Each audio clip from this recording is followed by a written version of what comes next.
Abantu bamwe bahamye yuko imyambarire y'abahanzi b'iki gihe ari satanike, kandi nk'uko mubona aya mafoto abiri arabisobanura neza. Irebera ukuntu aba bagabo amaso yenda kubavamo bahengeza imyanya y'ibanga y'aba bakobwa bari kubyina. Irigaragaza yuko irari ryabamaze ryenda kubasaguka. Ndahamya yuko hatabaye nk'abashinzwe umutekano cyangwa ngo haba ari mu ruhame, abagabo bakora amabara bashobora gusimbukira aba bakobwa bagatangira kubasambanya.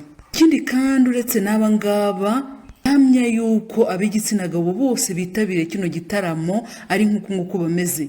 Ijambo ry'Imana rigira riti, kubw'ibyo rero mwica ingingo z'imibiri yanyu zo ku isi ku birebana n'ubusambanyi, ibikorwa by'umwanda, irari ry'ibitsina, ibyifuzo byangiza no kurarikira, ari byo gusenga ibigirwamana. Ibyanditswe mu Bakolosayi 3:5. Aha ngaha bisobanuye yuko abantu